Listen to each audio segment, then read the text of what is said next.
In the Know, a radio program talking to the newsmakers in Ogle, Lee, DeKalb counties and beyond, keeping you in the know. Here's your host, Charles Van Horn.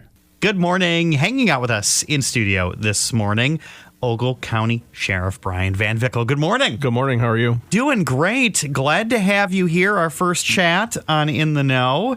You have been in the top spot in the Ogle County Sheriff's Office for more than a decade now. Congratulations on that. Couple months over. Before that, you spent time on the Rochelle force. How long were you in the Rochelle Police Department? I think I was there 5 or 6 years. Yeah. Right around there. I came from Rockton. My first law enforcement experience was in Rockton, and then I came down to Rochelle. Robbie Buck called me and wanted me to, Chief Buck called and wanted me to come back home, and the rest is history. Yeah, and a lot of things have happened in that time. Devastating tornado, I know, affected you. So not only did you get to work with the people of Rockton, the people of Rochelle, you then got the top spot with the Ogle County Sheriff's Office. Was that like an inspiration, or you just saw an opening there and you thought, boy, I could really advance my career, or I could contribute more to the community? I think it was, we definitely saw that there was a need and that I could contribute with the background, coming from the private sector, starting my law enforcement career later in life compared to what most of the guys and ladies do, just brought a different perspective and a different ability. And so that was one thing that, as we looked at it, was what we could, my wife and I were a team. We always say we could bring to the table and help the community. And so that was, kind of the driving factor of the need and the ability to fill that role. The Ogle County Sheriff's Office certainly handles law enforcement in jurisdictions that are outside of city limits. But you guys are busy doing all sorts of other duties, whether it be at the courthouse, corrections, things like that. Those are all facets of the job that are sort of under your control, right? Yeah, absolutely. Along with all of those things, we also going back to England before the United States was the United States, we serve the orders of the court.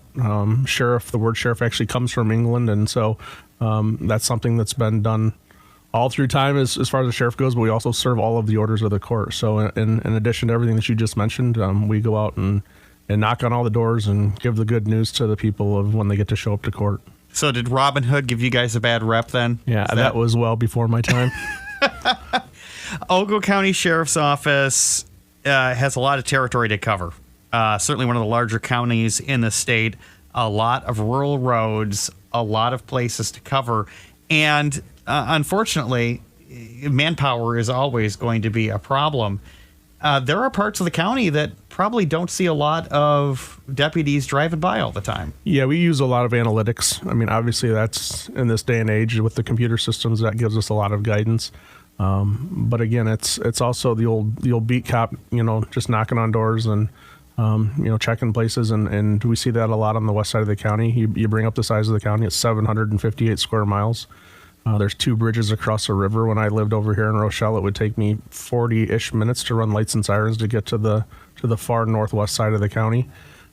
So yeah, it's a big county, and so we do try to prioritize the general location just to keep our response times as minimal as possible. But there are times where they're significant, especially if we get a call on the east side of the county and the deputy's tied up, and then we get a second call, and now the next deputy's coming from Byron to Shangri-La or wherever it might be. So those are concerns, but we also try to have power shifts and cover some of those issues during our busier times of the day, and just try to double up in those areas.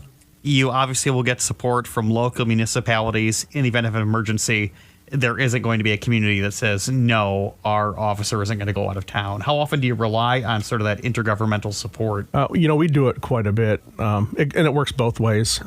You see that a lot with the smaller agencies. If they get one person hurt, their staffing, it is an issue. And so, the next thing we know, we're covering that jurisdiction, overnight because they just don't have the people.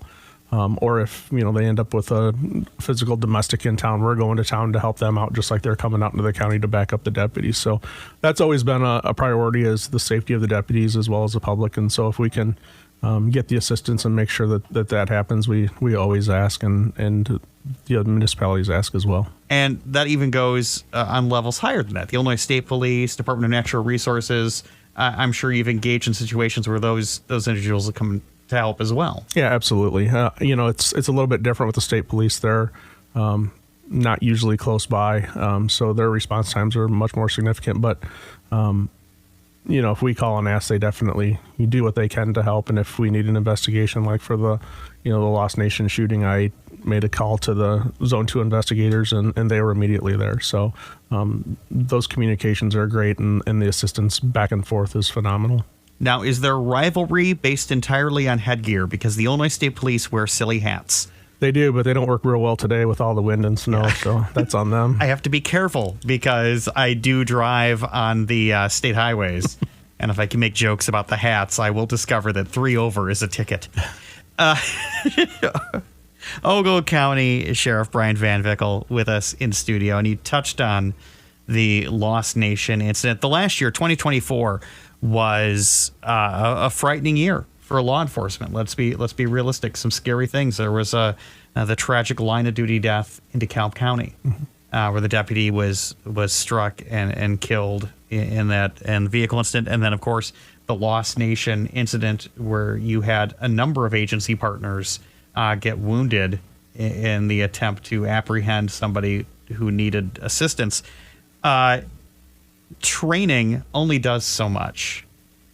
You have deputies, and then this goes for all law enforcement, I guess. They have people that are in the line of fire or in danger all the time.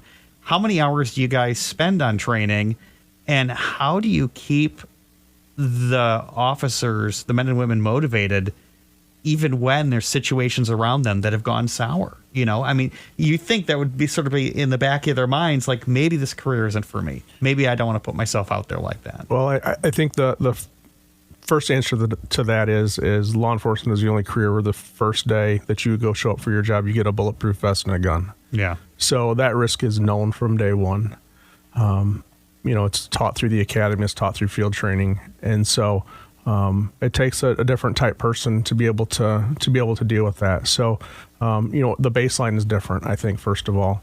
But again, we do a ton of training. We try to buy the best equipment for our folks. We may not have the most people, but we try to have the best equipment to make for sure that if they need something, they have it, because if they don't have it and it's coming from someplace else, like we just talked about with square mileage and being rural, it takes a long time to get it. And so we do try to develop plans and train on. And, for instance, we just picked up essentially a Jaws of Life yesterday because we saw the need of being able to open up a specific scenario that we anticipate seeing in the future. And so, we're looking to buy Jaws of Life for the sheriff's office. Now, we're not going to use it to extricate people from cars, but we're going to use it to get into specific situations that the SWAT team has seen in the past. And so we're looking for those solutions to try to make for sure that everybody's safe.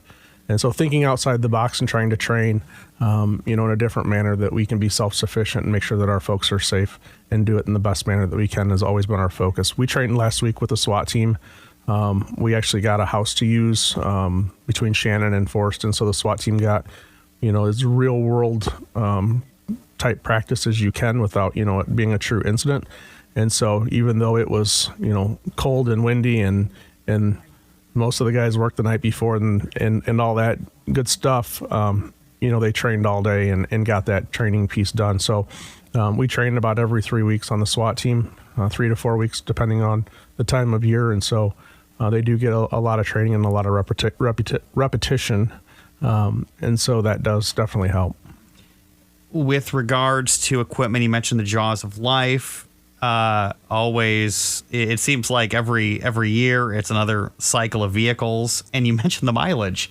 I cannot imagine that you guys must burn through deputies' vehicles like crazy just because they're always on the pavement, always going somewhere. Not only are they always driving, but they're always on. So they run, 12 hours straight. They run essentially half the year or a quarter of the year, however you want to look at it. But the hours on the engines is a significant issue. But again, it's the nature of the beast. It's what we do. We have all kinds of electronic equipment. It's their office. I explained it to one of the county board members who thought we should be turning our cars off, that just because you're sitting at your desk doesn't mean we shut the power off in the building and you don't have feet and you don't have your computers on.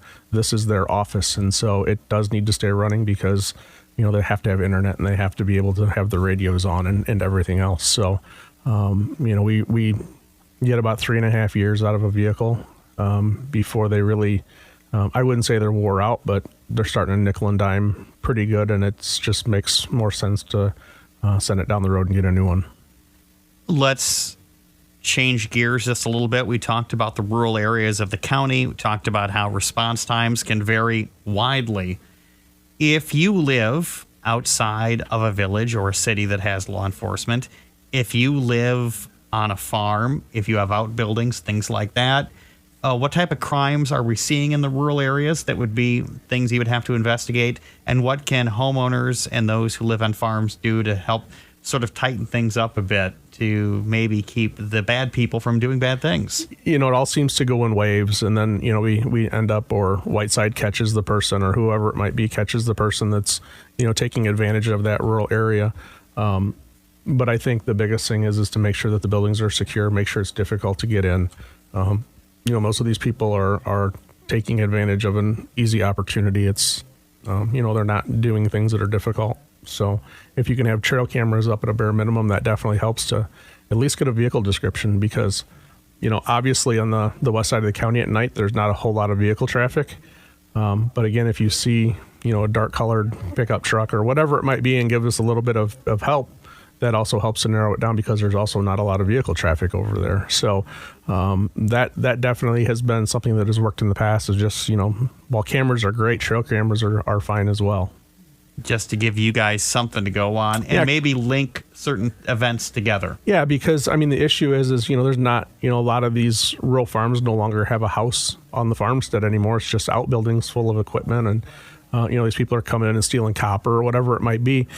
But, it doesn't get found for 3 or 4 days after the fact. So there's no fingerprints to be had. The tire markings are gone. And so, the time really isn't on our side at that point. But if there's some type of a picture of the vehicle, that helps. We've also implemented our license plate readers, and so we have mobile license plate readers that we do move throughout the county just to try to be able to track some of those should we get that information, and that has proved successful. It's helped a couple other counties solve some of their burglaries as well, and so that's something that we definitely will consider expanding in the future. And that's the flock system, correct? Yeah, so Flock is the manufacturer. Yeah. There's, Flock, and there's Vigilant, and there's a couple different systems, but Flock is the one that we use for the stationary cameras. And the city of Byron, I think, is just subscribed to that as well. All those cameras are sort of linked into the same similar database. So say I'm looking for a red pickup truck with an Arkansas license plate, you guys could narrow down those parameters, and if it did travel through anywhere, you would get a hit on it, right? Not just the county cameras. Yeah, a good example is we had an elderly person north of town that was taken advantage of, and gave a large sum of money to an overseas entity. But he was able to tell us, exactly to your point, it was a red pickup truck or whatever it was. And there was a flock camera close by, and we were able to determine, who that vehicle was. Now, it just happened to be a courier, somebody that was contracted to go to the house to pick up money, wasn't involved. But it did help us, move that process forward, give that information to the FBI, because it is a multinational crime. But again, that's just something that has helped and not necessarily solved any huge crimes, but that information, moving forward will definitely be used in the future for other type crimes. Sheriff Brian Van Vickle with us. A couple of quick questions to wrap things up. It's been a year and a half, I think, since the Safety Act was implemented. This has changed how individuals who are arrested are handled after the fact in regards to pretrial release hearings. What effect has that had on your agency in regards to either individuals you're picking up on Monday and seeing again on Wednesday, things like that? Yeah, the biggest issue is now we arrest somebody. We had a pursuit last week, I think it was, and that individual was doing 125 in Pecatonica. That's where the pursuit ended. We weren't pursuing at that point, but he didn't go to jail in Winnebago for 90 miles an hour over the speed limit. Yeah. We brought him back to jail, processed him, and then released him. So obviously they were out and home in bed before any of the paperwork was even done. But what we're also seeing, and I don't think it's really played out in the courts just because of the time delay, is just the sheer number of people that don't show up to court because there's really no hook. There's no reason to show up to court until the judges start issuing the no bond, which is just beginning to start to happen. You know, we've got essentially a year of people not showing up to court. But I had one of my deputies in court a couple weeks ago, and I think there was 28 on the court call and only 4 showed up. Yeah. So that's concerning that people aren't showing up to court, and the justice system is basically at a standstill. So again, I think it helps the narrative, because if there's no conviction, then did the crime really happen? That's the kind of the numbers that the advocates from the Safety Act are using is, well, look, the crime's down because of these convictions, and there really hasn't many convictions because nobody's shown up to court to get convicted.